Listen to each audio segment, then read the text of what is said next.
Okay.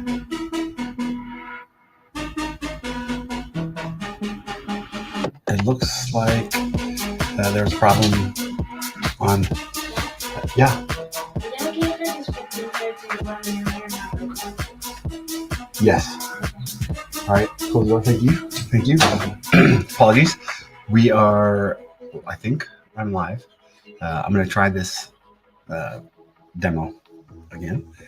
So let's grab a terminal. Let's try not to put all my passwords on the stream. And where did the terminal go?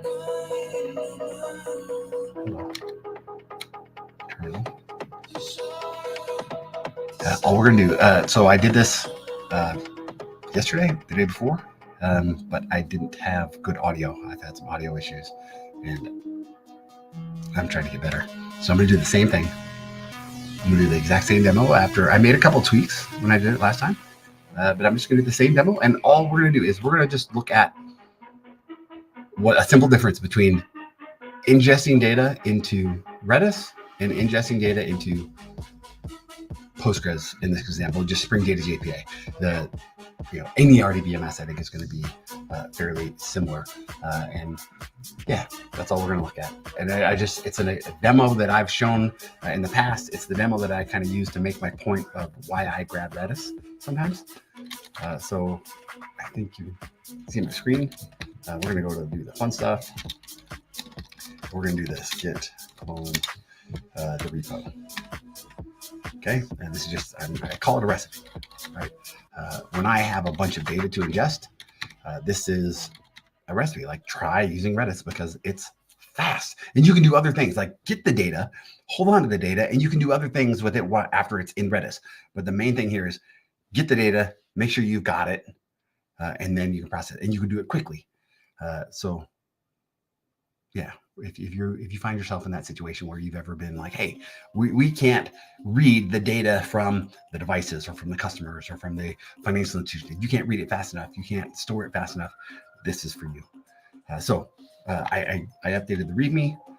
We'll look at the README here. What are we going to do? We're going to do Docker compose up. Let's see. Docker. Do I have Docker? I don't think I have Docker installed. I did a reboot earlier. So let's do that first. Apologies again. This is just another example of me being not as professional as I should be. I should have all this stuff ready when I go and do a stream. So Docker's coming up. I do run Kubernetes on my Docker on my machine. This is an M1.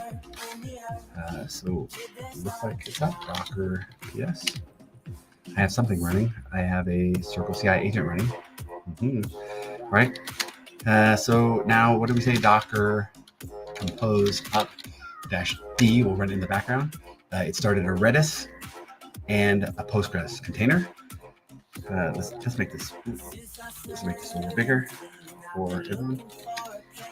What's the next thing? Yeah, let's run it without running the tests because we're professionals. Boom.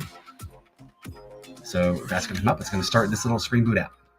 I hope it's a Spring Boot 3.1. Yes, excellent. And now we're going to do this. Let's time it. And this timing is this. We're going to just call the HTTP endpoint. So we're saying load JPA. Okay, and that's going to take some time. So, did I have that? I did start skip test. So it's running in the background. So now we can run in the same terminal. We can run that. And while that's happening, let's go open it up.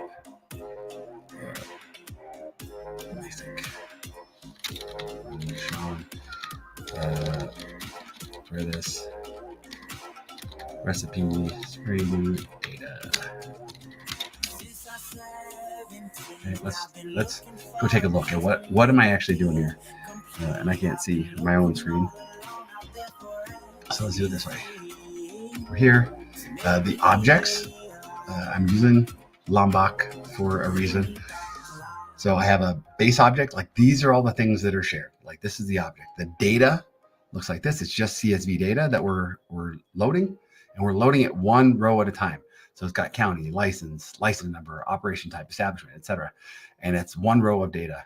Actually, yeah, one row of data, CSV data. Read a row and write it. That's what we're doing. So there's nothing fancy here. And we can definitely do it faster than we're doing now. It's only 6 megabytes of data, but we're doing it a row at a time. And one of the things is like opening that connection and closing that connection. That's one of the things. Or however you want to, we could change connection pools. We could do all the things. But this is out of the box. I didn't change it. My POM is super simple. Hey, I use test containers. I'm using fast CSV for both. It looks just like this.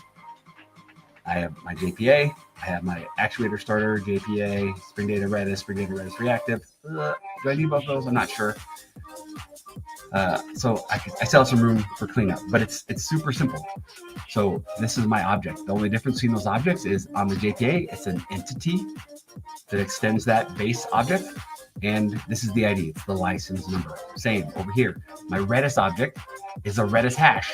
Extends the same object, except its ID is a string, but it's still the license number. So the data in the data store is going to look the exact same. The controller looks like this.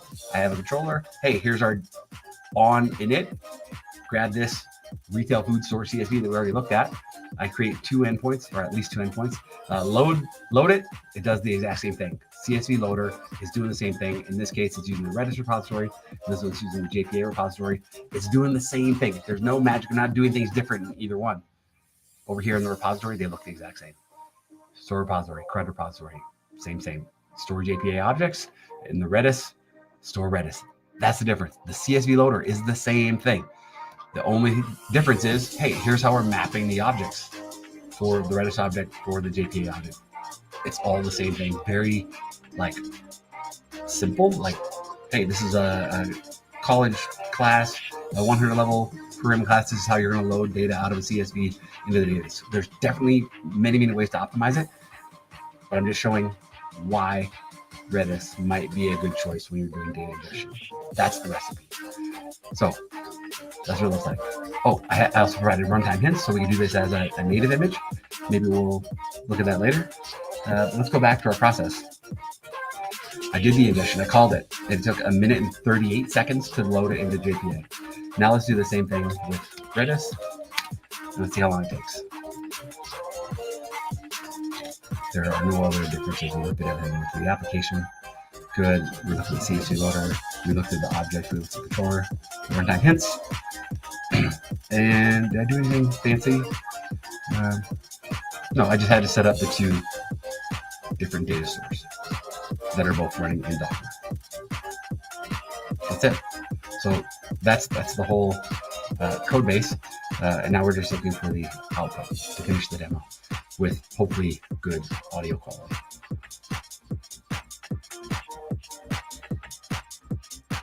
I'm expecting, I would look really silly, but I'm expecting it's going to take less than 1 minute and 38 seconds.